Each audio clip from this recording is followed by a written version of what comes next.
Hello students, today is our second class on the chapter motion.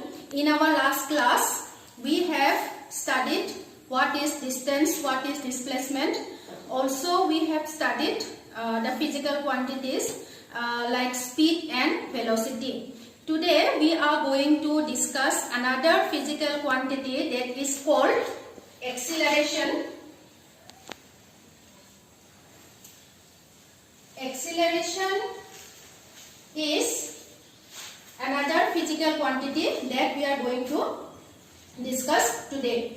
Now we know when the motion is uniform, there is no change in the speed or the velocity. Yes or no? But in case of non-uniform, when the motion is non-uniform, we see that what? The velocity changes or maybe increase or decrease with time. So there we can calculate the change in the velocity as acceleration. So if we want to define acceleration, how we can define? Acceleration is the change in the velocity of an object per unit time. Okay. In case of the non-uniform motion, there is change in the velocity. So there we can measure the change in the velocity in terms of acceleration. Now if you want to write it in formula, then you can write it here. Change in the velocity divided by the time. Okay. And here one more important is the SI unit. Always students, you should know the SI unit of any physical quantity. So here the SI unit of acceleration is meter per second square, or meter, you can write it as meter per second square. So how you can get meter per second square? See here, what is the SI unit of velocity? It is meter per second. You remember in our last class we have found out the SI unit of velocity. It is meter per second, and the SI unit of time is again second. So if you find it, you will get meter per second into second is second square, or you can write it as meter inverse power inverse 2. Okay. So this is the SI unit of acceleration. Always the SI unit of any physical quantity is important for your examination purpose also. Now we have written now the change in the velocity. So what is the change in velocity? Here you will get two things. First one is initial velocity and final velocity. Initial will be the starting, final will be the point which we will calculate the acceleration. Okay.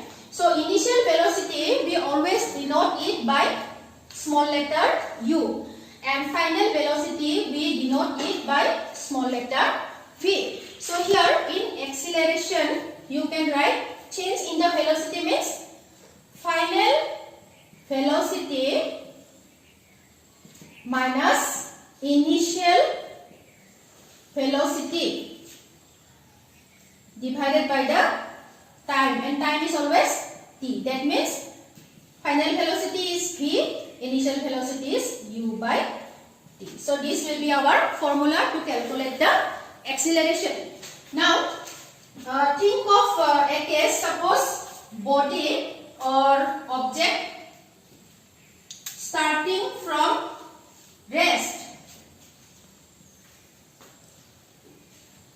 When a body will start from rest, that means what? Suppose a car was in a rest, that means not in motion. And one person came and he drive the car. So then what happens? The car will start from rest. At that time your initial velocity will be 0. And suppose the car has got some velocity, suppose it is 30 km/h.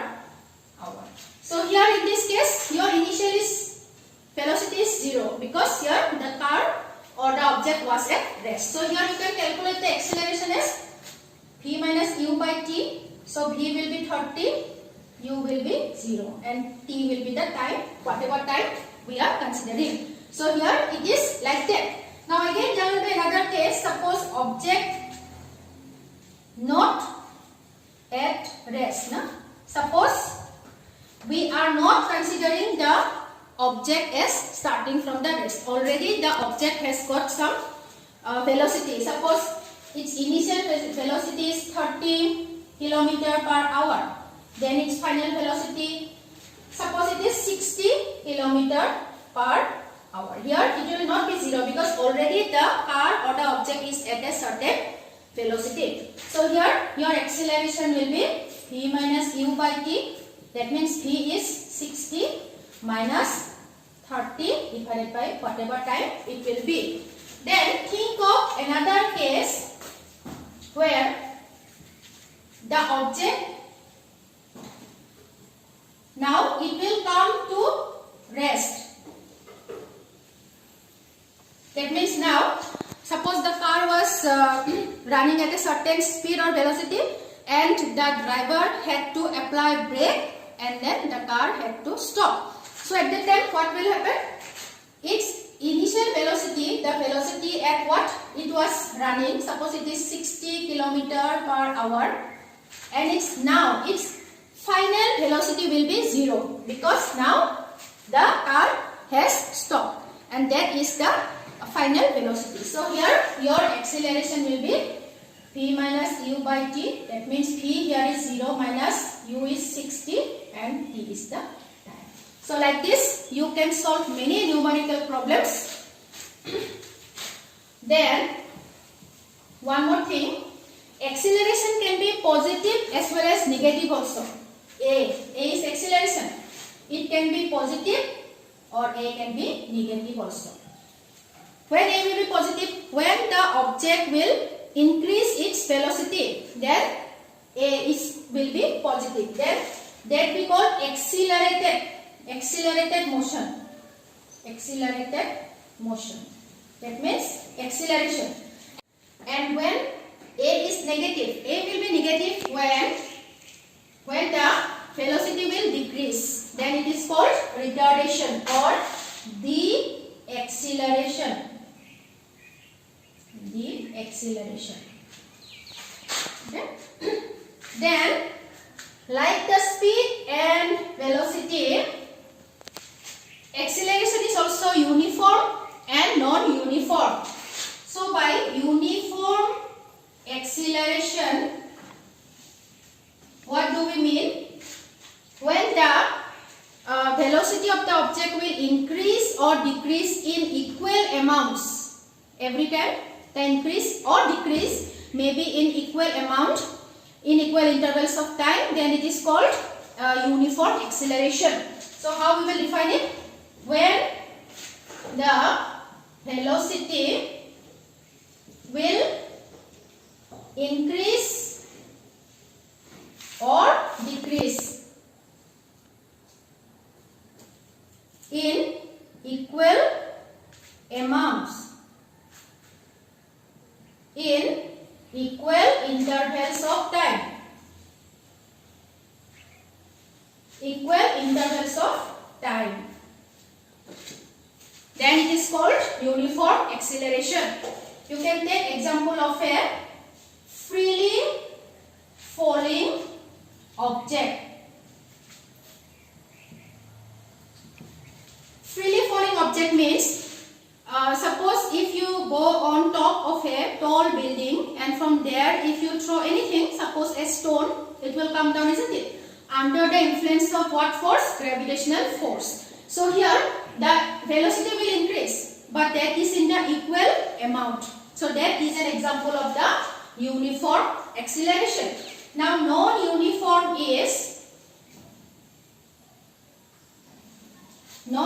acceleration is when the increase in the when the velocity will increase or decrease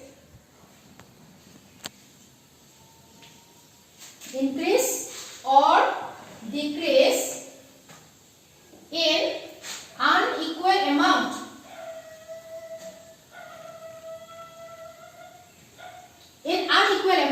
Not equal amount. It will increase or decrease in unequal amounts in equal intervals of time.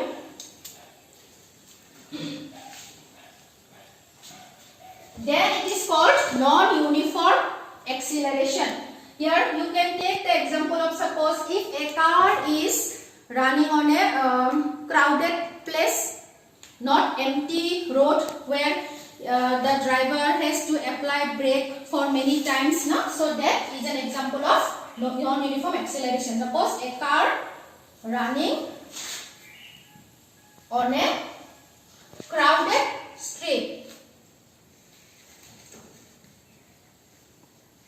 Where the driver cannot run it on a uniform speed or velocity. That is called a non-uniform acceleration.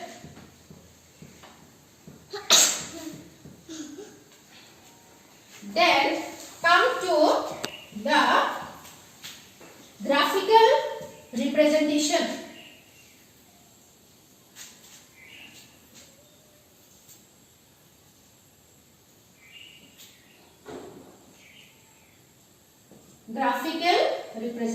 We can find out this physical quantities by using graph also. First graph is the distance time graph. Distance time graph. Here we are taking two quantities, that is, this is x-axis and this is y-axis. In the x-axis we are taking time. In the y-axis we are taking distance. And if we plot the data that we calculate, suppose this is a straight line like this. Okay? This is due to the uniform motion. When the motion of the object will be uniform, we get this type of graph, that is straight line passing through the origin. And if the motion will be not uniform, in case of non-uniform motion, we will get a curve like this, not straight line. And the distance time graph, the slope, will always help us in determining the speed. Of the object. The distance time graph helps us in determining the speed of the object. You can draw a triangle, this, and then you can calculate the speed. Okay. Another graph is the velocity time graph.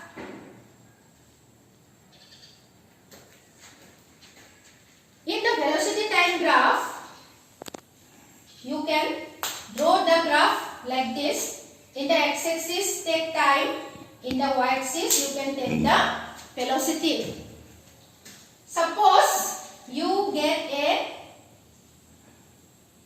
graph like this, straight line parallel to the x-axis. Okay, and always remember the velocity time graph determines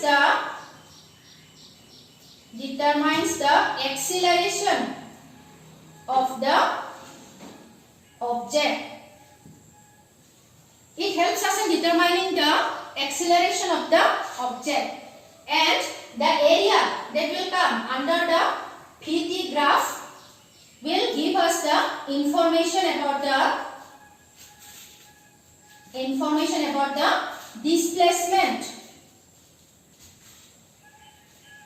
displacement of the object. The slope will give us the acceleration, and the area under the PT graph gives us information about the displacement of the object. Now suppose if you get a graph like this, straight line parallel to the x-axis, then what information do we get? Here the velocity is not changing. The velocity is constant. Now if the velocity is constant, that means the acceleration is 0 here. How it is 0? Look here. We know A is equal to V minus U by T. V minus U means what? Change in the velocity. Now here there is no change in the velocity. That means this is 0 divided by T. That means 0. Acceleration is 0. And how you can find the area under the PT graph? You can draw a line like this. Then what you get? You get a rectangle. So you can find the area here. Area of the rectangle is what? Length into breadth. This is the length, this is the breadth. In the graph, you can get this value, yes or no? So by multiplying that, you can get the area of the under the PT graph, and that area will tell us about the displacement of the object. So this is one possibility. Then another possibility is there. Suppose the graph is not like this, but the graph is a straight line passing through the origin. Then this also will tell us the same thing. The slope will tell us about the acceleration, and the area under the PT graph will tell us about the displacement. Now you can draw a line like this. What do we get? We get a right angle triangle. So here we can find the area by, what is the area for a right angle triangle? Half into base into altitude.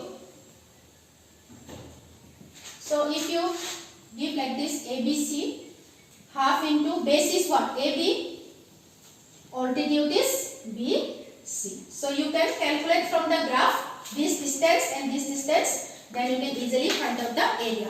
Also there can be, remember this is for that object which start with initial velocity 0. Okay, and suppose there can be another possibility where the object is not starting with initial velocity 0. It has already got some velocity, so it is starting from here like this, not from here. Here this is when the initial velocity is 0, but it has already got some initial velocity, so here it is starting from here. There what you can do, you can draw a line like this. Now here what will be? Suppose this is A, B, C and D. You get what? You get a trapezium. And what is the area of the trapezium? Half into sum of its two parallel sides multiplied by the height of the trapezium. This is the formula to find out the area under the this PT graph of if you get a graph like this. So here, what are the two parallel sides here? AD and BC. AD plus BC. And what is the height? BC. So if you calculate from the graph these distances and measure it, you will get the area under the PT graph. Okay, so these are the possibilities of the PT graph. Then comes the equation of motion. We know there are three equations of motion put forward by Newton. So what are they? Equation of motion. First one is V equal to U plus AT. Second one is S is equal to UT plus half AT square. Third one is V square minus U square equal to twice AS. These are the are three equation of motion, and these are very important. You will get many numerical problems where you have to use this out of these three any one equation and solve the problem. What is V, U, A and T here? V is the final velocity, as we have already discussed. Final velocity. U is the initial velocity. A is the acceleration. T is the time. And S is the distance. S is the distance. Okay. So students, you need to know or memorize these three equations. Now you can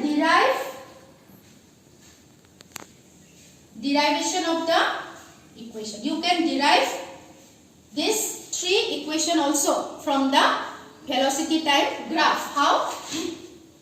Let us derive first this equation. First equation. If you again consider like this graph, again you are getting a trapezium like this. Suppose this is initial velocity u and this is complete final velocity v. So this will also be v because this is equal. Okay, and draw a line, parallel line like this. Suppose this is A, B, C, D and this is E. This is the time. So here, what does this slope give us? The slope tells us about the acceleration, isn't it? We have already learned. So this slope is equal to, this is dE by AE. Slope tells us about the acceleration and dE means what? DC minus EC. DC minus this one EC. And AE is equal to BC. DC is what? DC is the final velocity, this complete V. So this is V minus EC is equal to AB and AB is equal to initial velocity U and BC means this time. So if you cross multiply this, you will get, so this is E is equal to U plus AT. So we have derived the first equation of motion from this. So again, let us derive the second equation of motion. The second equation of motion is S is equal to ut plus half at square. So let us derive this. So we know that displacement is the area under the PT graph, and here the area is that of a trapezium. So you can write it as area is equal to half into sum of the two parallel sides is what? AB plus DC into height. Height is BC. Area represents the displacement, that is S. Half into AB. AB is U. DC is again P into BC is here T, time. So here from the first equation we know that P is equal to what? U plus AT. So put here U plus AT into T. This is S is equal to half. U plus U is 2U plus AT into T. So you will get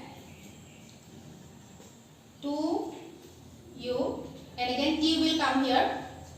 Then again this half into AT into again this T. So if you cancel here, 2 and 2 cancel. So what you will get?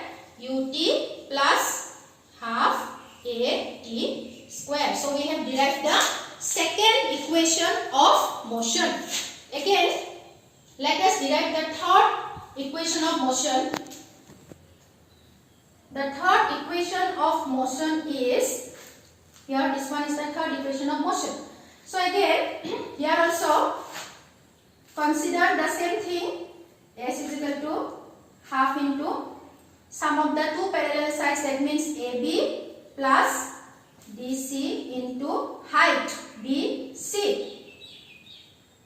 Then here AB is again U plus DC is P into time. This is P. Now you now put the value of U like this from the first equation. First equation is P is equal to U plus AT. So if you find like this, P minus U is equal to AT, T is what? P minus U by A is equal to T, isn't it? So put the value of T as now this one, P minus U by A. So if you now, instead of writing U plus P, if you write P plus U into again P minus U by A. So if you look nicely, what do you get here? It is like A plus P, A minus P formula, isn't it? So here what you can write? P square minus U square divided by A. So it is, if you cross multiply, you will get P square minus U square is equal to 2A and S. So see, we can derive the three equations of motion using the fitting graph. So now let us discuss the last point, that is the uniform circular motion. By the word circular, I think you can understand circular means round, isn't it? So when the body will move in a circular path with uniform speed, then we get uniform circular motion. Okay, so how you can define uniform circular motion? When a body moves in a circular path. Circular means what? Round. With what speed? Uniform. With uniform speed. Then we say it as uniform circular motion. You can take example of what? The planets revolving round the earth. Example. Planets revolving round the earth. This is an example of uniform circular motion where the planets will revolve, the planets revolving round the sun, the planets revolving round the sun in a circular path. Okay. Now, another example you can take, suppose in a running race, the athlete, if the track is a circular one, the athlete will run in a circular path. Yes or no? So here we know this is a circle and here there is radius. What is the circumference of the circle? 2 pi r. So 2 pi r is the what? Distance or the displacement of the uniform circular motion. So here you can calculate the velocity as 2 pi r divided by t, time. 2 pi r is the distance of the one whole round circular path. Okay? And here you can know one more thing, that is the uniform circular motion is always an accelerated motion. Why? Because here the speed is same but the direction is changing. That means here if the person will reach here, again it has to change the direction, yes or no? Again here, instead of going same direction, he has to change its direction. So when direction changes, that means the velocity, here comes velocity, non-uniform velocity. And when the velocity will change, that it is an accelerated motion. So always uniform circular motion is an accelerated motion. Okay. So we have almost covered up all the points or the topics from this chapter. Now from this chapter lots of numerical problem comes in the exam. So in our next class we will try to discuss some of the numerical problems. So till then, thank you.